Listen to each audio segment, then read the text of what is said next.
This video was sponsored by Skillshare. This video was brought to you by Skillshare. On Skillshare, who are very kindly sponsoring this video. Thanks to my sponsor, Skillshare. Sponsored by Skillshare. By Skillshare. Skillshare. Sponsor Skillshare. Skillshare.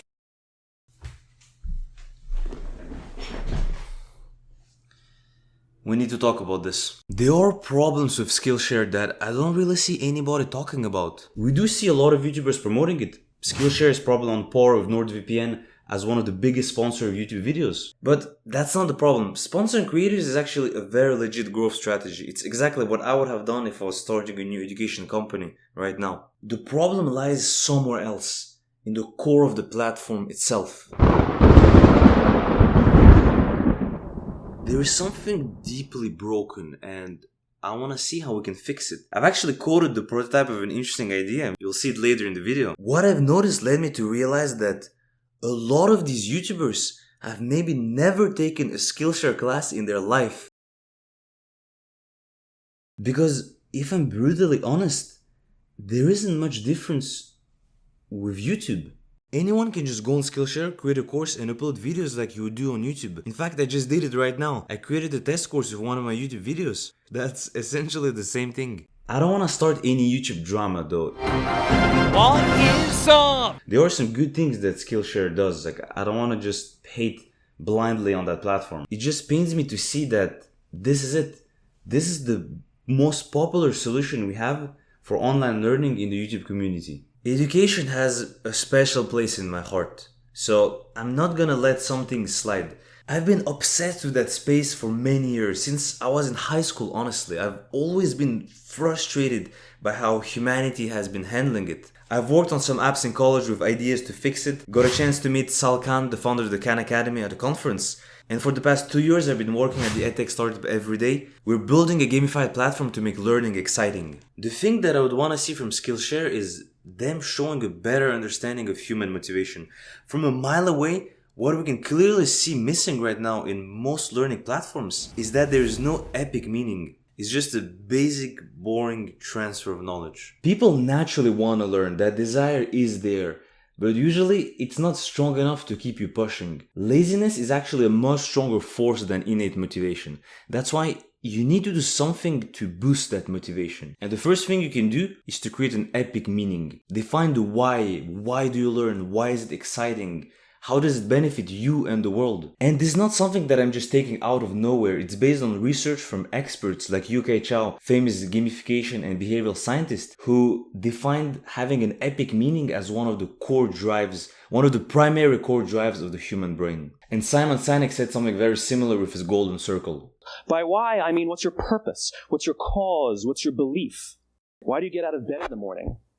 And why should anyone care? You're not just here to learn a skill, how to be productive, how to code, how to draw. You're actually starting your hero journey to be where you want to be, to activate your hidden potential or to bring some benefit to the world. And learning that skill is just one step of that grand journey. It will be like the weapon that you will carry with you. The hero journey storytelling structure is proven to be one of the most effective ways to keep the brain engaged. All the best stories that people have learned throughout humanity's history have followed that pattern.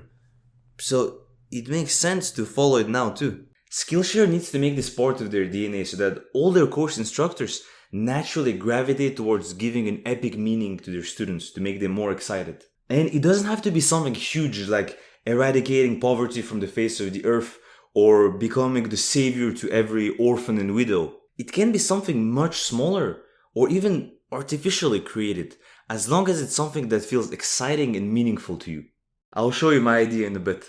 If you don't do that, it's just watch and regurgitate. Skillshare is not really better than YouTube. Like, if you want to learn how to code, both platforms have a ton of content. Probably a lot of it is just crap. Research through it, you will pick the one that has the highest amount of views or the most students. But if it has a lot of views, most likely it's appealing to a wide audience, which means that it will probably be superficial content. Rarely will you master a topic like that, and soon enough, laziness kicks in and you just quit. The transformation didn't happen. You didn't acquire the skill and you're back to your old self. It's too passive an approach. And yes, it's true that some course creators will engage their students, ask them to submit work, share art, or write essays. But my main point is that this is not truly native to the platform. It's done outside of the courses most of the time. And saying that this is good is like saying that the best thing about school was the homework you did at home, outside of school. I mean, come on, Skillshare. I know that you're worth close to $1 billion. So I know that you can do better than that. Over the past few weeks, I've been thinking about what would a great learning platform look like and what could I prototype at my scale, just by myself, to see what's possible. My two main criticisms of Skillshare were that there's no epic meaning and learning is passive. So that means it's easy.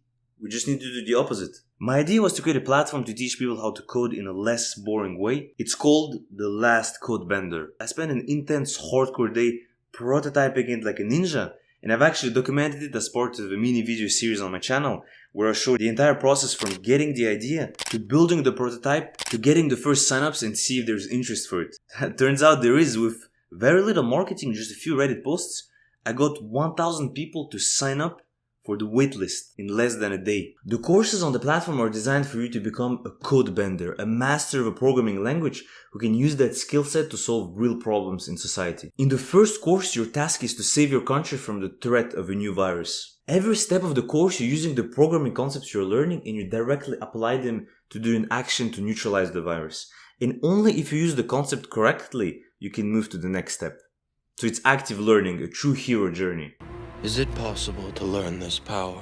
I will leave a link to the Last CodeBender in the description if you guys want to check it out. This is just a mini prototype. I know that building something like that for real is much harder. It's a much more complex type of content to create compared to a traditional format of video and text. And it also takes a significant amount of development to code a platform like that. But with the technologies that we have today, there's nothing insane there. It's not like going to Mars. It's hard for me as a single creator who has to create the game, design the platform, code it, and then market it to get users.